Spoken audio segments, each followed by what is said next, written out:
Hello friends, welcome to our channel Knowledge Amplifier, and in this particular video I am going to discuss another very important cross validation or validating the machine learning model technique, okay, that is called leave one out method. So as the name suggests, what we have to do, leave one out. That means every time we will leave one particular data point, okay, and using all other data point we will create our model, we will train our model, and after that what we will do, we will try to predict or classify the left out data point using our model, okay, and we will check whether that is giving correct classification or correct prediction or not, okay. If it is not giving, what is the error, that we will keep in a variable, okay. And like this, every time for all the data points we will be doing same thing, that is one data point will be removed, we will make model using other data point, we will check what is the error for classifying that particular data point which is left out, okay.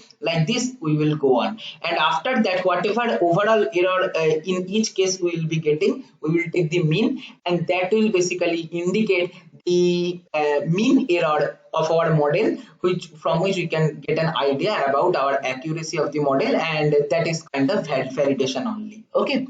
So see how to write the code. I am showing with one example. Suppose I am having this data point x and y points in 2D plane, okay, and I want to fit one quadratic polynomial in this particular set, okay. So what we can do, CLC clear all close all, x1 equal to 1 2 3 4 5 6 7 8 9 10, y1 equal to 4 2 3 1.7 1 1.2 and so on, y data points. Then we are defining two error matrix, error and error 2. This error will basically store the difference in between actual y value and predicted y value, or actual classified value and predicted classified value. That difference, it will be stored in this error, and error 2 will also do the same. Thus the difference is error in error, this one we will be storing what, using normal code, that is without using any built-in function, but error 2 we will calculate error using built-in function, okay. I'll show you, after that you will be understanding. So see, for I equal to 1 colon length of x1, we are traversing in our whole input data points a equal to 2, because we are trying to fit quadratic polynomial, right? So obviously the degree will be 2. Then x equal to 1 empty matrix, y equal to 1 empty matrix we are making. This is used to basically store our original data set which we are going to use to model or to train our model, okay. So for ij equal to 1 colon length of x1, basically we are traversing in our actual given data point. If ij not equal to I, this particular condition, if it is satisfied, then we are storing all those points in x and y variable respectively, okay. So as a result, each time one particular data point will be rejected, right? Then we are fitting our polynomial, we are trying to fit one polynomial of order 2 of degree 2 in our data points x and y. So coefficient equal to polyfit x comma y comma a, and then temp equal to a we are defining. And this particular part already, as I have discussed, this particular part is used to get the coefficient, get the predicted value, right? And then for the next iteration, again I am making temp equal to a. This is one way to compute the value. Other way is polyval, okay. Polyval in MATLAB, if you pass the coefficients of the polynomial and the point corresponding to which you want to get the value, it will return you the value corresponding to that. So this is one more way. So error equal to, in error matrix what we will be storing, this is error is used to store the error value without using any built-in function. So without using polyval, that means we have to use C, okay. So ABS of y1 of I, which is basically rejected, minus C, okay. We are storing the magnitude part of that. And error 2 is using built-in function, that is exa. So what is the difference between y1 of I, that is rejected, minus exa, which we have computed using inbuilt function, that we are storing. And for the next iteration, again we are making c equal to 0 and in this loop, okay. Like that it will go on. So let me just do evaluate selection. First one which I want to show you, the error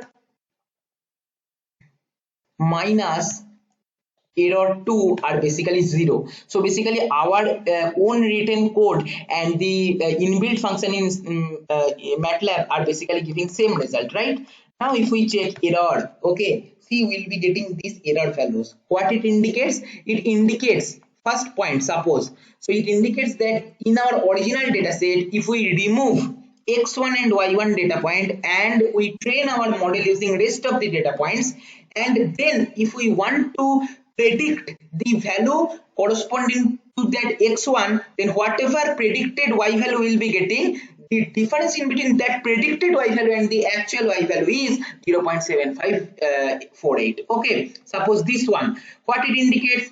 This indicates apart from x4 comma y4 data point, if we take all other data points and if we train our model, then using that model, if we want to predict the y value corresponding to x4, whatever predicted y value will be getting, the difference in between that predicted y value and the original y value is 0.0107, like that it indicates. Okay, so what we can take? Mean of error. Okay, so our model having mean error approximately 0.4561. Okay, you can compute mean square error in the same way, summation over 1 by n summation over error square. Okay, like that mean square error can be computed.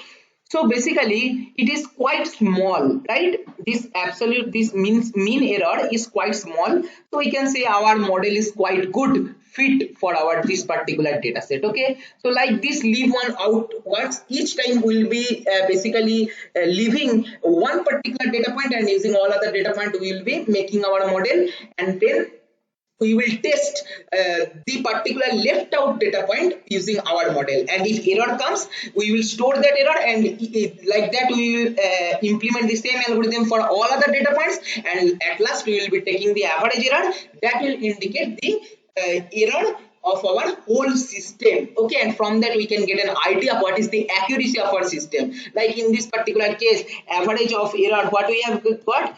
Mean of nearly 0.4, right? Mean of error we got 0.4561, so which is quite small, so we can say our model fits on the dataset properly. So this is kind of validation of our model. Okay, this is all for this video. Same code I am going to post in the description box. If you want, you can check there, and don't forget to check the first video on the validation method, that is test set method, because that disadvantage is basically overcome here. In test set we have to reject nearly 30% of data points for testing purpose only, for validating purpose only, but here only each time only one data point we are removing, right? And another important point is that we are taking average of all those, so the error mean error whatever we are getting, that is good representative of our whole system. Okay, so this is better than test set method, and this validation is widely used in practical purpose also. In my next video I will be showing one more method for validation. Why this method is not optimized? Because see, suppose you have a huge data set, then each time you have to remove one particular point, and using all other points you have to make your model. Suppose you have 1000 data points, then each time you have to remove one, and using rest 999 you have to train your model each time, so which is time taking process, right? To reduce this time complexity of validation of our model, we will be moving forward to our next validation model that I will discuss in my next video. This is all for this video. If you find this video helpful, please like, share and comment, and if you have not subscribed our channel till now, don't forget to subscribe and press the bell icon to get the notification of all latest videos.